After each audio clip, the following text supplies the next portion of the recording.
fucking do with yeah, Ron. Yeah, I got boobs. Okay, do you have anything inside of the bra? No, I do not. No? Okay, I'm going to run my finger in between and under here. You understand Juggle me? them, okay?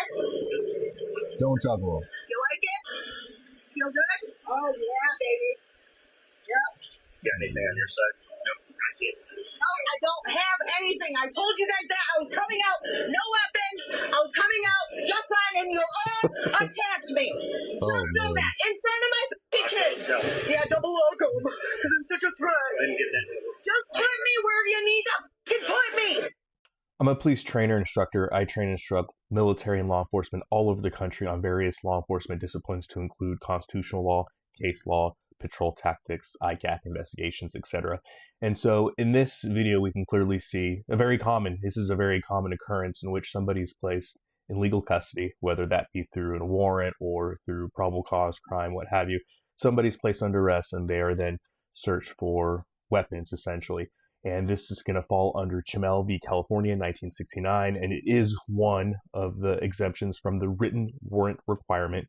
And the Supreme Court held, again, in Chimel v. California, that the police can reasonably search and seize evidence on or around an arrestee's person and immediate control, immediate reach in his home without a warrant. However, the Supreme Court held that police could not search the entire home without a search warrant. Again, what this means is if you go in and arrest somebody, even in their home, whatever is in immediate reach can also be searched, as well as anything on their person. So again, an officer is doing what they're supposed to be doing, what they should be doing. You know, if I'm going to take somebody into custody, I want to make sure they don't have any weapons, because I would hate for them to have a knife. I would hate for them to have a gun and they start reaching for it after I've arrested them and they shoot themselves, or they shoot myself, or they hurt others, or stab, etc. So what I don't want is I don't want people reaching for weapons while they're in custody to hurt themselves or to hurt others. And also, you know, with fentanyl and everything going on with drugs, the last thing I want is for them to take drugs off their person, try to swallow it, that kind of thing. So there is a reason for it. Now, with that being said, he's a man, she's a woman. Does the case law care about that?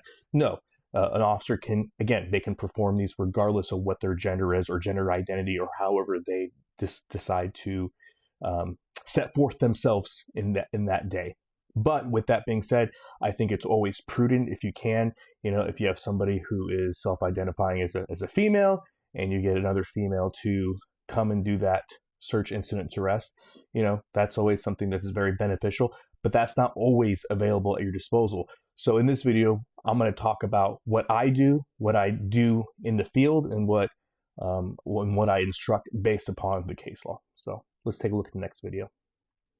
I didn't obstruct anything. And trying to hide evidence. I didn't. You don't want to watch this video? Yeah, I would love to. Because I was fixing my coochie lips. Yeah, there's a bag. There's a bag right there being shoved in your hand. That's not my bag. That's not a bag. That's my fucking coochie lips hanging out, dude. Can't make this up. So let's now go to the next portion of what we would consider to be the next step of an arrest, right? So in the first video, we saw that an initial search incident to arrest was done. They're asking her questions. She was highly combative, not very happy. I get it. No, who does like being arrested, right? And then this is a different woman, but this is the second portion of what would be a transport. So now this person's headed en route to the jail, and they are starting to move, squirm in the back, and it's evidently clear that when the officers did their initial search for drugs, contraband, weapons, they didn't find anything. And that's because in this case, it was shoved up her vagina.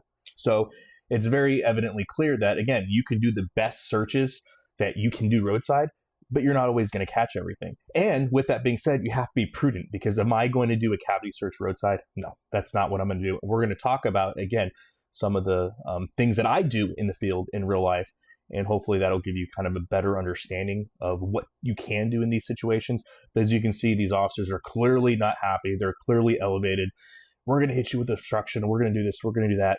You know, while I get that candor, again, there are better, easier ways to deal with this. The biggest thing that I want to impart on anybody, whether you're a citizen or a law enforcement officer, it's just a business, bro. It's only business.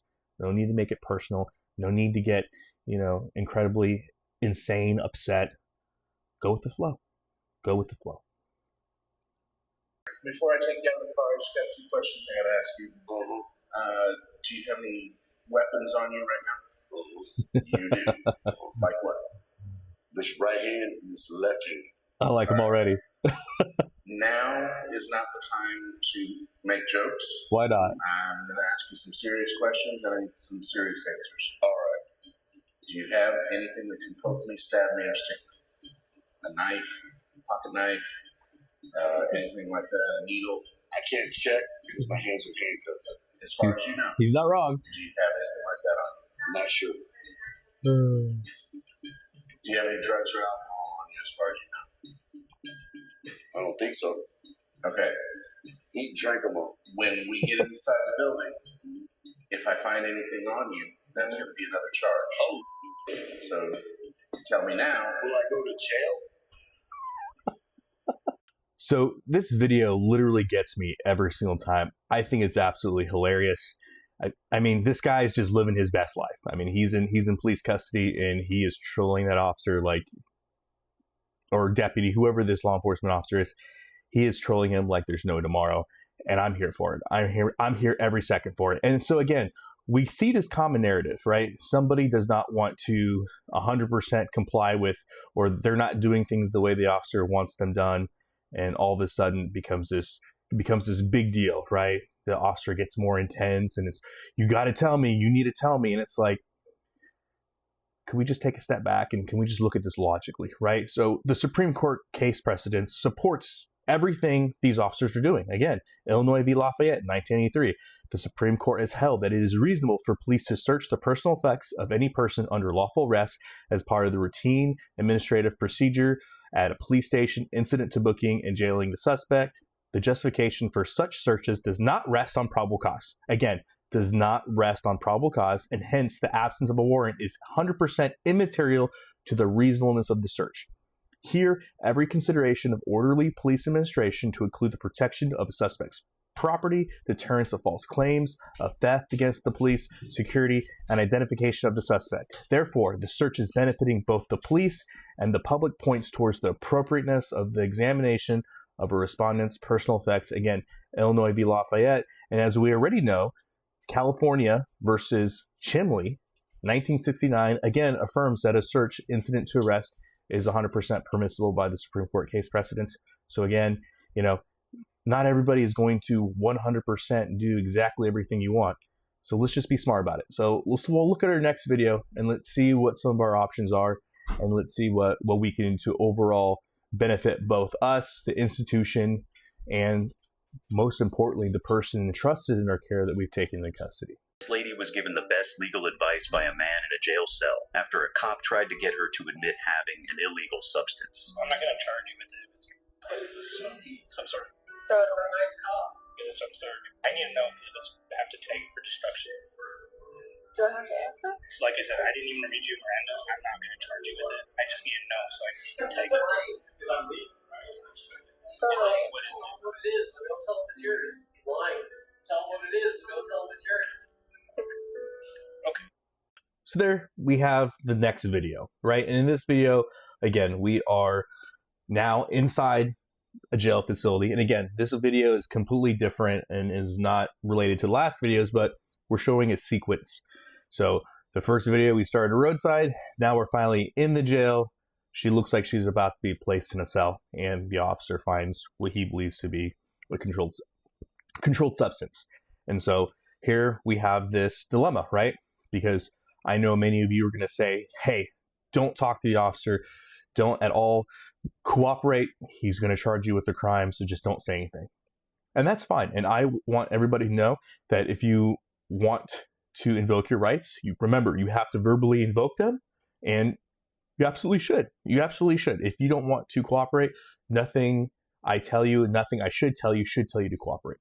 But understand that officers are allowed to use discretion. So I'm going to talk about this from my own personal experience. My discretion in a situation like this has remained the same since day one, right? I want to protect the people that are entrusted in my care. So everybody that I have arrested, the other inmates of this facility, they deserve respect. They deserve to be protected. They deserve to be safe. The jail staff deserve to be safe. I deserve to be safe. So a reasonable officer, if he believes he has a narcotic controlled substance that he found on an inmate, he can't just simply throw it away. That is reckless And that goes against everything that he's taken an oath to affirm. Okay? You can't just throw fentanyl in the trash can. If you think that's reasonable, go ahead. Just click off this video because we have nothing else to talk about. Everybody knows throwing fentanyl in the trash can is not a reasonable thing. It needs to be set for destruction. So the fact that he has Mirandized you or hasn't Mirandized you is really irrelevant because it was found on your person. So let's talk about this from an Oklahoma perspective because I'm here in the state of Oklahoma. So if we look at Oklahoma statute 5721, contraband in jail or penal installations, any person without authority brings in or has on his or her possession in any jail, state, penal installation, or any other place where prisoners are located, any knife, bomb, dangerous instrument, or controlled substance is guilty of violating that law. And then furthermore, we can see in the possession of contraband in a prison, the elements according by the Oklahoma Court of Criminal Appeals, OUJI, CR 6 Tech 55. Again, those are the 4 elements: without authority, which she didn't; bringing in or having possession of, which she did; a controlled substance, which she did; in any jail or state penal installation, which she was. So even without Miranda, the Miranda is really irrelevant because he can still charge her. So this really comes down to the discretion of the officer, and most importantly, the discretion of the person. You know, if an officer is telling you, hey, I want what's best for everybody, and what's best for everybody is that if you tell me what it is, I won't charge you, and we'll destroy it, and we'll destroy it. But if you tell me no, and you have the right to invoke, you absolutely do. I 100% respect your rights, but I have a duty to test it and make sure it's disposed of properly. And so if that is the case, and you don't cooperate, and it does come, in fact, to be positive for controlled substance, no big deal. Just, you're going to get hit with the charge. And I've been reasonable. Again, I am that guy that has no problem telling the people that I have in my custody or the people I interact with the state law, the Oklahoma Court of Criminal Appeals, and the numerous Supreme Court case precedences, right? Incident to arrest, Chamel v. California, Illinois v. Lafayette. Like, I am that guy. I will do that because I know this is not the end of the journey, okay? And this is what I really want law enforcement officers to know. This is not the end of the journey. The end of the journey isn't until the statute of limitations is completely up, because at any time you can then be summoned to go before a court and get put on the stand and have an attorney that makes $900 an hour try to wreck your credibility and wreck everything you do. That is to the standard that I prepare for, whether it's something super minor, a minor violation or misdemeanor, to a high-level felony. I treat it as if I'm going to have to go on the stand and fight for my life. Because ultimately, that's what this job entails as a law enforcement officer. I have to be able to articulate what I did and why. So if I believe that that's even a possibility, I'm going to make sure that I quote state law, Oklahoma Court of Criminal Appeals, Supreme Court case precedences, the whole 9 yards. They're going to know it, because when that attorney gets that report, I want them to look at it and be like, who is this guy? Why? That's what I want. Because then I know the chances I'm going to have to go to court. You read my client case law? Yes. You read them state law, Oklahoma Court of Criminal Appeals, and Supreme Court case precedents? Yeah, I figured they deserve to know. Why wouldn't I? I'm a reasonable officer. So again, that's important to remember. So the biggest thing that I want to impart on law enforcement especially, don't take this personal, man. There's nothing personal. As you can see, sometimes they're going to cooperate, sometimes they're not. That's fine. All this stuff is templated. I have all this stuff templated. I can literally open a binder and I can just read it to them, make sure that they're aware of it. And then if they want to talk themselves into a felony charge, that's fine. Let it happen. And what's even better about that is, again, it's all about the reasonableness, because we're almost in 2025. Officers doing their job, even if you did everything right by case law, what's going to happen? Somebody can still charge you, or somebody can still state and make false claims that you were sexually assaulting somebody, right? Take that first video. In fact, take this video right here. Oh, yeah? You like that? You like that? Yeah? And I know this comes to no surprise to those of us that are in law enforcement. We see this every day. And so the biggest takeaway I want for the average everyday citizen is to know this is the policies, these are the procedures, this is the state law, this is the Oklahoma Court of Criminal Appeals. These are the Supreme Court case precedences that's done by the Supreme Court, the court of last resort. And I want you just to get an understanding, at least just a little understanding of the truth and reality behind, these searches and these policies, these procedures and these incidences. And those of you in law enforcement, the biggest thing that I wish to impart on you as an instructor, I just want you to realize, don't take it personally, okay? This is a business. There's no reason for you to get excited. There's no reason for you to be unprofessional. And also realize people don't have to cooperate with you, and that's fine. Again, the best thing I can impart on you, this is what I do. I literally read them state law, Court of Criminal Appeals, Supreme Court case precedents. All this is templated, man. It's all templated. I have a binder, and I read it to them because I know, and another thing I want to impart is the journey does not end when you put them in the cell, right? The journey doesn't end until the statute of limitations is complete and adjudication's been done. It's not over. At any time, you can be summoned to talk about what you did and why. And you want to be reasonable. Because again, the reputation of you, everybody that wears a badge, your department, law enforcement all around the country are going to be judged based upon the actions of one or two of us. It happens every single day. So I'm not going to be doing in-depth cavity searches roadside, not to a man or woman, right?